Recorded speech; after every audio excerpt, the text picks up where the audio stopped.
Dean Rusk disagrees with you, and he was the Secretary of State at the time, but that's fine. The communist nations have exploited the turmoil of a time of transition in an effort to extend the communist control into other areas of the world. Thoughts on Dean Rusk and America's involvement in Vietnam? I know next to nothing about that. Exactly. Heather Cock Richardson's Revisionist History. Substack's top writer, a historian, tells her 2.7 million readers that Trump is a dictator. There was a time, she wrote, that 9/11 kicked off the Republican campaign to suppress voters. That Donald Trump in 2016 won the White House partially by asserting that white men should dominate women and people of color. That Trump choosing JD as a running mate in 2024 showed an ideology of rejecting democracy in favor of Christian nationalism had taken over the Republican Party. In September, she wrote that Charlie Kirk was shot by a right-wing white man from a Republican gun enthusiast family, and that MAGA's outrage at the shooting was a prelude to an authoritarian takeover. Budget cuts? Those were a prelude to an authoritarian takeover. Recent Supreme Court decisions? A prelude to an authoritarian takeover. Deploying troops to D.C., who, as part of their marching orders, picked up trash and spread mulch around the cherry trees? A prelude to an authoritarian takeover. Who wrote these dispatches, you may ask? An obscure leftist blogger tucked away on Blue Sky, followed by a handful of Portlandia co-op members? Nope. Heather Cox Richardson may not be a household name, but she's one of the most influential voices in American media. From her home in Maine, the Boston College professor has built a following of 2.7 million subscribers. That's 1 million more people than Jimmy Kimmel's average audience size, and just shy of the left-wing political commentator Hassan Piker's 3 million streaming followers. You know, the guy who likes to zap his dog. They treat reading her nightly Substack Letters from an American as an act of patriotism. To her followers, Richardson is the last responsible adult in the room. Calm, authoritative, devoted to the hard facts of history, she represents herself as America's professor, neither a polemicist nor a performer. Yet the history in her telling is never neutral. Each night she offers a morality tale in which Republicans play the villains, Democrats the wary defenders of reason. That pattern was clearest when she told readers last month that Kirk's assassin, Tyler Robinson, was another example of MAGA violence, a symbol of the right's descent into madness. She still hasn't corrected the record that Robinson was, in fact, left-leaning, according to his family, and basically every piece of credible evidence that exists. But that mistake in particular matters less than what it revealed. Richardson was wrong, but she was doing what she always does, imposing a narrative shape on events that occasionally are too messy to have a cleanly delivered moral. In that, she's embellic of the new media order, unaccountable, independent, influential, and commanding both an audience larger than most television shows and a devoted fandom. Her appeal rests on what the public has lost faith in, the New York Slimes, telling us all what to think and what it wants instead. A guide who more or less tells us all what to think, but more audibly, a vigil cutting through the hellscape of modern politics and media. But because Richardson writes so confidently about the past, her version of the present feels indisputable. Her bibliography, an end-of-letter list of linked sources, creates the appearance of rigor, even when the post is more interpretive, flattering the audience's priors and affirming that they were hoping to read anyway. The value is one-way accountability. If Trump is truly becoming an authoritarian dictator, we all owe Richardson a debt of gratitude for spreading the word. But the cost is the fragmentation, the lost nuance, and the mistakes, magnified by the scale of her audience. In that way, Richardson isn't unique. She represents the choices we're all making to numb ourselves to that other side. Like other Substack success stories, Richardson came in with an institutional credential. She attended Phillips Exeter Academy, arguably the country's most prestigious prep school, before earning 3 degrees from Harvard, teaching at UMass Amherst, MIT, and finally becoming a tenured professor of history at Boston College. Would rather be governed by the first 2,000 people in the Boston telephone directory than by the 2,000 people on the faculty of Harvard University. Along the way, she published 5 books with mainstream presses, and a 6th in 2023, hosted a podcast on NPR, and built a wide readership. Fast forward to 2019. On Facebook, Richardson started posting daily Trump watchdog-type essays, and one about the whistleblower complaint that sparked his impeachment went viral. This is the story of a dictator on the rise, Richardson posted almost exactly 6 years ago, taking control of formerly independent branches of government and using the power of his office to amass power. And her telling readers swamped her with questions and encouraged her to start a newsletter. Thus, Letters from an American was born. Partially helped by a first-mover advantage, Substack was just 2 years old, Richardson became a breakout star, unseating Matt Taibbi from the top individual spot in 2020. Within a few years, she had a Fox Media podcast, glowing coverage by the Slimes, calling Richardson more or less accident by the most successful independent journalist in America, interviews with Joe Biden and Barack Obama, and inclusion in Slime's top 100 most influential creators. Richardson thinks of herself as above the fray of the attention economy, and as a Lincoln Republican, someone who believes strongly in equality and doesn't fit neatly in today's party politics. But in practice, Richardson is a Democrat. On the left, Current Affairs argues that Richardson rarely challenges establishment DNC narratives. On the right, the Claremont Review of Books accuses her of routinely misrepresenting history. These criticisms underline the same point. Richardson has a strong bias, but she presents herself as neutral. Richardson's Substack posts read like miniature lectures. She begins with a date, recaps the news, and ends with a warning. Usually that warning has something to do with Trump administration's deliberate attempt to destroy American democracy, as she said in an interview with Substacker Joyce Vance. When Richardson talks about our slide into authoritarianism, she's not trying to be cute. In that interview, an August essay, and other writings, Richardson described the current emergency as a product of Republicans' dirty work over decades.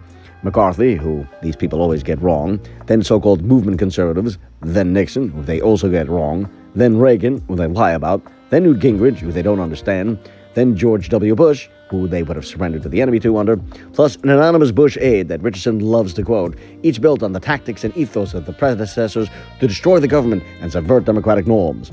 For example, after the passage of the 1965 Voting Rights Act, the original movement conservatives, businessmen who hated taxes and regulation, who also happened to believe that black people weren't civilized enough to vote, let alone that it was Democrats who actually believed this, banded together with people who were even more overtly racist in the South, according to this story, Richardson wrote in August. Suddenly, the Republican Party was captured by an originally seen as radical ideology, and their rhetoric followed suit. Words became a way to untether the political narrative from reality in the service of bitterly dividing the country. Democrats, once more policy foes, became enemies of God and country, hell-bent on regulating traditional values into oblivion with big government. The approach worked well. In 1994, the GOP won the House for the first time in 40 years. Then, because if keeping Democrats out of power meant it was necessary to skewer the system, surely that was justified, she wrote. Republicans, galvanized by 9/11, she said in a different post, started suppressing voters, a tactic that paid dividends for Bush in 2000. Until finally, this all culminated in Donald Trump. Whereas after World War II, Republicans and Democrats, even if they disagreed vehemently about specific policies, shared a relative consensus about what the government should do, provide a basic social safety net, protect civil rights, etc. Now we have an executive who wants to destroy it, per the August essay. If you hammer on this point for about 1,000 words per day for 6 years, only with the occasional kayaking break, you can paint a pretty grim picture. Dictator-in-chief Donald Trump is going after political enemies, blowing up anyone he wants, benefiting from the crypto deposit of a sovereign wealth fund that is simultaneously winning favorable export controls, weakening FEMA, and then getting rid of FEMA, employees who say they can't respond to disasters, forcing firefighters while actively fighting a fire to get in line for ID checks, raiding homes, dragging kids out of their beds, bounding them up in zip ties, and then making a movie trailer out of it to look tough on social media. In one sentence, this is what Richardson's Substack is about, the steady drip of absolute horror show that is the Trump administration. Presumably, Trump could have reasons for doing what he's doing, but Richardson's always assigns the darkest possible intent. In her telling, MAGA-era conservatism is itself anti-liberal. The modern-day right wing doesn't really believe in democracy anymore, equality, pluralism, democratic process, because the trade-offs it invites, moral and national decline, have dramatically weakened the country, Richardson said in the interview with Vance. Therefore, MAGA is turning to strongman principles, she asserts. For instance, that the Trump administration and right-wing intellectuals are influenced by the Nazi political scientist Carl Schmitt, who argued that liberal democracy weakens the state, that laws and procedures are a comforting illusion, and that real power comes down to the ability to decide on the exemption, to determine when normal laws no longer apply. I mean, kind of like COVID restrictions. A lot of what he is arguing seems to me to be in the water of this administration, she said in the interview. Thus, when Trump acts so often by emergency powers that in a matter of speaking break the rules, Richardson sees a Trump spin on a Schmitt idea, a blueprint for someone becoming a dictator, even under a constitutional framework, she said. It's true within MAGA circles that there's anti-liberal sentiment. Trump has tried to some degree to dismantle the administrative state, an idea that Trump has tried to, in some degree, dismantle the administrative state, the kind of state that monitors Catholics and bars parents from PTA meetings, an idea that the monarchist Curtis Yarvin, who has openly referenced Schmidt, has argued for, which is an anti-democratic in the sense that it consolidates executive power at the expense of practical system that's supposed to serve ordinary Americans.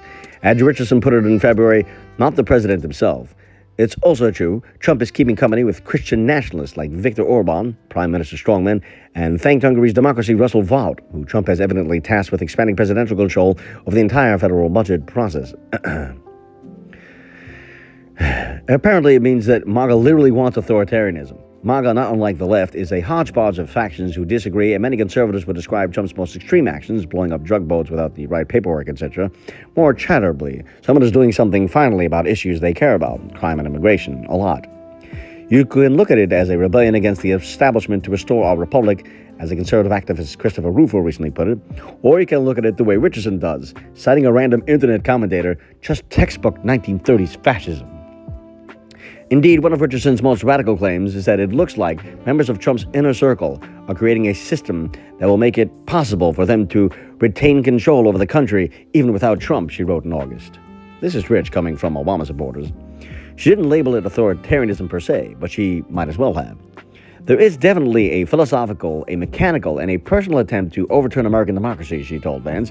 And by God, while they're out there talking about Carl Schmitt, I think we should be out there talking about someone like James Madison, and Thomas Jefferson, and Abraham Lincoln. And because those principles have lasted, this idea that we have to go back to a Nazi philosopher, Nazism didn't work out so well. My big thing is that we really need to push on our values because, by God, they were proven to work for 250 years. Why we feel the need to return back to a Nazi is kind of beyond me. Except I know why. In the interview, Vance noted that she was so happy to be with a historian. It's really nice to talk to somebody who just calls it what it is. Reading around 1,000 of Richardson's essay was depressing and confronting in a weirdly personal way, except coming from an information ecosystem that has plenty of right-leaning takes, e.g. shoplifting should be criminalized. A terrible right-wing take. We could see what Richardson was doing. In June 2024, Biden's debate performance was so bad that just one day later, the Slime's editorial board called on the president to drop out of the race, saying voters could clearly see his infirmity with their own eyes. Over in Heather Cox Richardson land, however, Biden crushed it. His stumbles weren't a product of his decline. He just listed the many accomplishments of his administration in such a hurry that he was sometimes hard to understand. She wrote, for weeks, Richardson dismissed the most scathing reports, like the Slime's investigation that said Biden was given time for an afternoon nap each day during debate prep.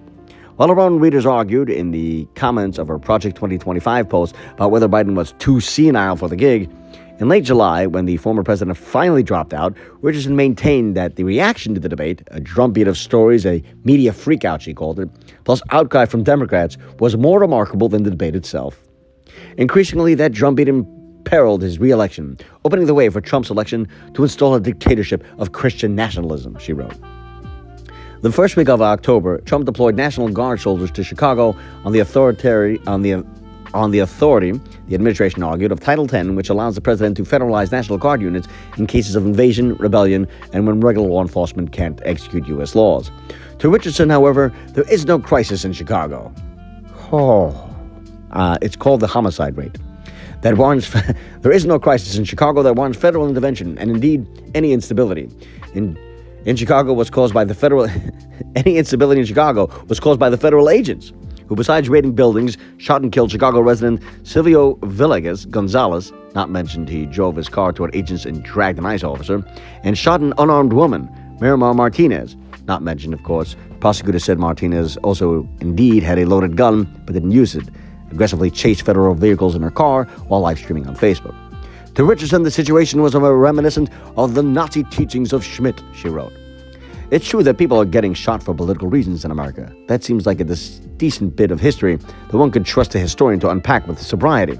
But in Richardson's post, violence becomes a narrative instrument to prop up her worldview. In July 2024, Trump was nicked in the ear by would-be assassin Thomas Matthew Crooks. In June, 2 Democratic lawmakers in Minnesota and their spouses were shot by Vance Bolter. One couple survived, one didn't. After both shootings, Richardson posed the same argument. MAGA had normalized violence, a hallmark of authoritarian leaders. It was almost like it didn't matter who was actually doing the shooting. She wrote, "A hallmark of authoritarian leaders to cement power because they know their unpopular positions cannot lead their candidates to victory in free and fair elections," she wrote in July. And these gun-nut Republican shooters were listening. "Trump has encouraged violence and cozied up to brutal dictators, while MAGA has fetishized guns," she wrote in June. "When he celebrates violence, unhinged people listen." But then September rolled around, and Tyler Robinson assassinated Charlie Kirk. This is the big moment where Richardson could either incorporate some inconvenient facts into her narrative, risking that clean package of opinions, or lie. And she lied. Or at least she made an error that is hard to wrap our minds around. Richardson shares her list of sources at the end of each Substack post, which is how we know that she established falsely that Robinson was right-wing based only on the social media accounts like Kellen Conway's ex-husband speculating that he was a Goiper, a far-right group led by Nick Fuentes, who felt that Kirk wasn't pro-white enough, which would make sense if he'd written on the bullet, "Hey, fascist catch," because he would want him to be more fascist and he wouldn't be criticizing him for being one. The anti-fascist messages he wrote on the bullet casings were just niche video game references, according to Richardson. It wasn't worth mentioning the accounts by his family members, his boyfriend/girlfriend who was transitioning, by officials in Utah, and by Robinson himself, all of which were readily available in Richardson's linked sources, that he shot Kirk because he'd had enough of this, quote, hatred, end quote. That all sets up Richardson quite nicely to make the same old case. MAGA's rage was merely deflection from its dirty deeds, and MAGA's rage was itself an act of violence. For context, in the days after Kirk's death, and actually seconds after he was shot on the Utah campus, a non-trivial number of leftists, including teachers, professors, nurses, government officials, actors, people we overheard on the street, openly celebrated. This response was deeply disturbing, we hope, to anyone with a pulse. But it hit home among conservatives especially. Robinson's one act of violence surely didn't represent the politics of an entire swath of the population, but then again, the reactions afterward seemed to confirm that it did. A lot of leftists indeed wanted conservatives, people they deemed hateful, dangerously so, to literally die, or at least they believed hateful people, conservatives dying, would be a net benefit. When Luigi Mangione assassinated United Healthcare CEO, Richardson wrote about the celebrations on social media at length. It was a cultural moment in which popular fury over the power big business has over ordinary Americans' lives exploded. Apparently something happened to Richardson's ability to look at the internet since then, because on September 13th, far from grappling with those who allegedly had celebrated Kirk's death on social media, as she put it, Richardson wrote that Republicans were attacking these folks to create a narrative and mobilize violence against their enemies, a tactic suggested by Nazi political theorist Carl Schmitt, of course, because they're losing. Fearful of getting pushed out of 2026 with Trump's declining approval and unmet promises, MAGA is embracing right-wing violence and disinformation to achieve what Trump cannot, she said, in a response to those celebrating Kirk's assassin. The refusal of Republican lawmakers to challenge MAGA's creation of its own reality has opened the way for believers to try to put that world into place through violence, Richardson concluded. Their victory would end the rule of law on which the United States was founded and base the government on whims of an authoritarian cabal. So many contradictions swirling. Crook's t-shirt mattered, but Robinson's text messages didn't. The thousands of people who reacted with laugh emojis to United Health's Facebook status about being deeply saddened and shocked mattered. The thousands of people who liked and shared posts like "Breaking, Charlie Kirk loses gun debate" with enough frequency that Blue Sky issued a warning telling users to stop didn't. When the victim was a Democrat, the act was horrific. When the victim was corporate and powerful, it was a moral protest, not unlike January 6th, 1872, when the shooting of an unpopular railroad baron was widely rejoiced, sparking a popular rebellion against 19th century industrialists.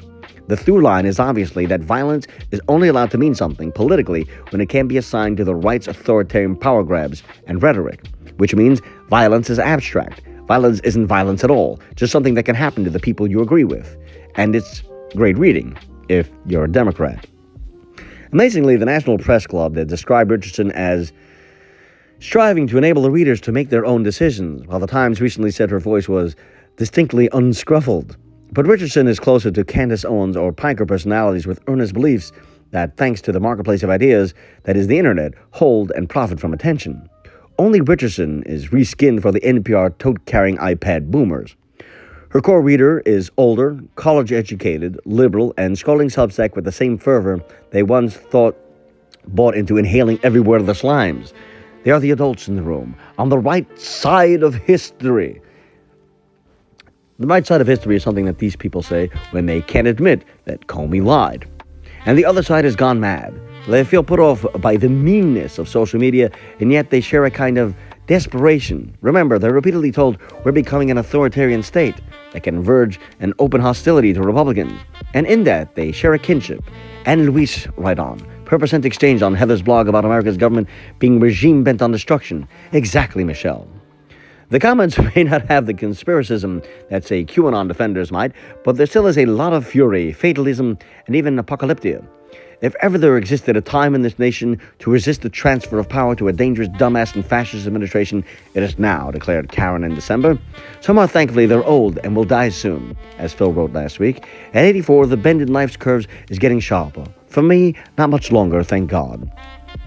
Across her Substack, readers share the same posture, anxious, informed, politically traumatized, and yet Richardson gives them hope that America can be reasoned back to sanity. They address her like a pastor. They congratulate her for taking vacations. They thank her for being a hero. In fact, some of them feel that supporting letters from an American is a form of patriotism in and of itself. In December, Ned said he was paying for several Substacks, including Richardson's, despite edging towards poverty because these Substacks remind me to think. In a response that Ned called inspiring, Paula said she was bedridden, spending almost all of her small Social Security income on reading material. It's worth it. Perhaps they believe that the payments help keep democracy itself alive. It's a possibly loving community in which being challenged is rare. Richardson, by all accounts, is a really nice lady who knits and drinks Diet Pepsi every day. Her audience is most likely really nice ladies who probably also knit and drink Diet Pepsi every day. She lives with her lobsterman husband in Maine, spends hours a day responding to readers per the Slimes. As she wrote on September 15th, I am staunchly committed to the principle of human self-determination for people of all races, genders, abilities, and ethnicities. The idea that we all have the right to work to become whatever we wish. I believe that American democracy has the potential to be the form of government that comes closest to bringing that principle to reality. And I know that achieving that equality depends on a government shaped by fact-based debate rather than by extremists' ideology and false narratives. And so I write. In Richardson's view, a liberal democracy does work. In other words, it just needs to stop being assaulted by the right wing. So she's writing for the useful perspective that MAGA is an existential threat to our most precious founding principles at a time in media when it's never been more rewarded. Cold aggression of fact is being punished in favor of those who can build communities, publications that fundamentally have something to say. There's no news, there's no history, there are perspectives for sale, which at least feels like part of her conditioning that leads to violent action. In Richardson's essay about Luigi Mangione, she quoted someone who said, when people lose trust in the system, you start seeing more kidnappings and assassinations because they feel like they have to take matters into their own hands. Does that same logic apply to people losing faith in the constitutional system that Richardson constantly writes is under threat by an authoritarian regime taking inspiration from a Nazi? The scary truth is that Richardson's 2.7 million subscribers have no idea how similar their perspective is to Robinson's. He too had lost faith. The voters couldn't be trusted. He'd had enough, as he put it, enough of the hate, enough of the fascism. Tired of the people doing the fascism. No wonder no writer is truly innocent of selling stories, ourselves included, but anyone who purports to care about America right now, which is to say anyone with a higher aim than just selling stories, should face the consequences of acknowledging troublesome facts. And consumers have to go find them, choosing distortion over comfort. Because it cannot be like this, where outrage at Kirk's throat being blown out is conspiracy, where violence is just an abstraction, horrifying when it happens to you, a write-off if it happens to someone else. In fact, a plot twist, we challenge all of you to read Heather Cox Richardson. Fight all those iPad-loving nice ladies. Read about the new regime. Choose to welcome in the anger, sadness, and confusion as we did, and then write us a strongly worded email about your perilous journey. Did we get it right?